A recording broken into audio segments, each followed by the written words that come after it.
जब ही सतनाम हृदय धरो, भयो पाप को नाश।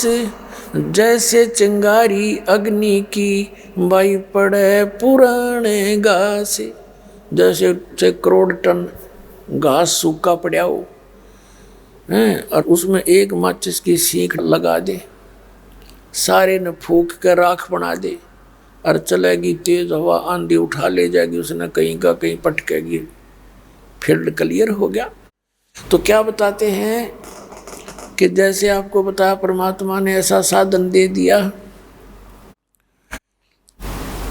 कि सतनाम पालड़े रंग होरी हो, और 14 लोग चढ़ावे राम रंग होरी हो, 3 लोग पासेंग धरे रंग होरी हो, तो ना तुले तुलाया राम रंग होरी हो।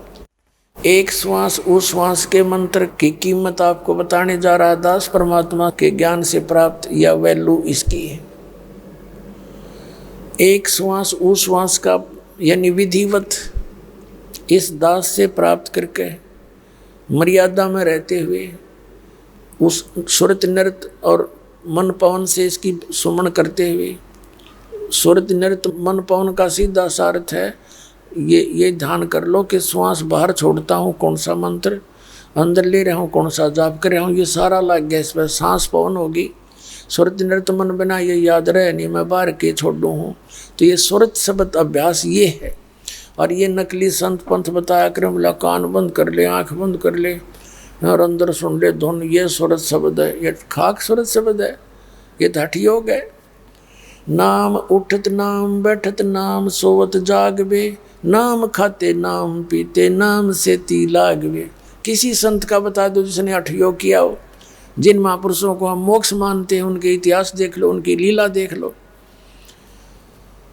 स्वयं परमात्मा कबीर जी कपड़ा बुना करते थे और कहा करते, भाई मैं भक्ति भी करता हूँ और तुम भी करो, अपना धंधा भी करो। आदरणीय गरीबदास साहिब जी किसान थे, जाट थे, गांव छुड़ाने के, हल बाते थे, खेत में पशुओं चराते थे और अपना भक्ति नाम सिमरण भी करते थे। ऐसे नानक साहिब जी पहले नौकरी करते थे, फिर नौकरी त्याग करके वो बाद में लास्ट में अपने खेतों में रहा करते थे, अपना किसान का काम भी करते थे और सिमरण भी करते थे। और भी जितने महापुरुष है सबका ऐसा ही इतिहास है, हमें पता नहीं था इसलिए हम अनजानपने में डरे डोहे गए। तो क्या बताया कि जैसे एक तराजू के यानी तखड़ी के एक पलड़े में, बैलेंस के एक साइड में, इस श्वास उस श्वास के सिमरण का एक मंत्र की कीमत रख दे, सतनाम की, और दूसरे पलड़े में ये 14 लोग चढ़ा दे। ये 14 लोक, होय होय, ब्रह्मा जी का लोक, विष्णु जी का लोक, शिव जी का लोक, इंद्र का लोक, ब्रह्मलोक में बने हुए, और नीचे के सारे अतल पतल ये सारे एक साइड में रख दे, और एक सिमरण की कीमत एक तराजू के पलड़े में रख दे। और ये पृथ्वी लोक, स्वर्ग लोक और पाताल लोक को कहते हैं, ये तब पास्यंग रख दे।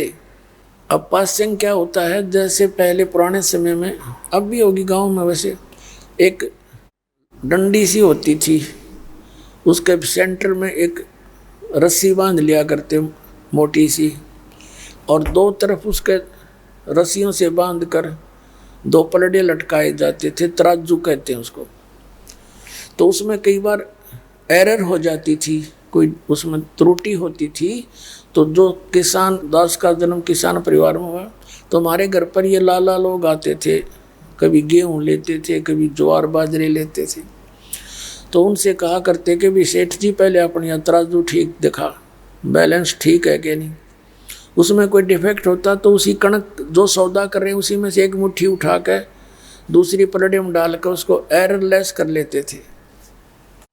तो वो जो थोड़ा सा कणक गेहूं या बाजरा जो उठाकर सौदा कर डाला है तराजू में, उसको लेवल बैलेंस करने के लिए, उसको पासिंग कहा करते। वो सौदे में नहीं आती थी, वो तो वैसे पड़ी है तराजू के एक साइड में, और सौदा फिर बाकी शेष होता था।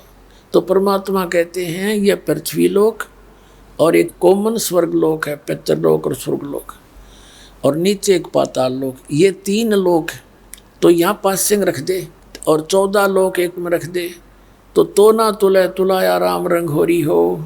यानी परमात्मा के उस एक मंत्र की इतनी कीमत है।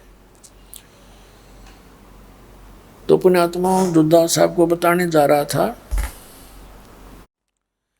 उस दयालु ने आपके ऊपर ये दया बख्श दी। उसको मालूम है कि इस काल ने आपको इतना विचलित कर रखा है, ऐसी स्थिति में रखा हुआ है कि आप इतने व्यस्त कर रखे हो अपने जोड़ जुगाड़ में। तो परमात्मा ने दया बख्श दी कि सारा जन्म है एक 500 नाम भी सिमरन के ले लेंगे ऐसे, फिर कितने धनी बन जाओगे तुम, कितनी कीमत बन जाएगी आपकी। कहते हैं 1000 बार मौखिक जाप, 1 बार का मानसिक जाप, और 1000 बार मानसिक जाप और 1 बार श्वास उश्वास से ये चारों पदार्थ ला के एक सांस एक सिमरन, ऐसा उन 1000 गुणा में 1000 10 लाख के बराबर आपका एक सिमरन की कीमत बन गई। तो 10 लाख था मेरे ख्याल में 1 महीने में ना कर सकते और जीव मछाड़े पड़ जाए। और ये एक सिमरन में इतना धन आपको प्राप्त हो रहा है, तो धनी तो आराम तो हो जाओगे पर रहना मर्यादा में।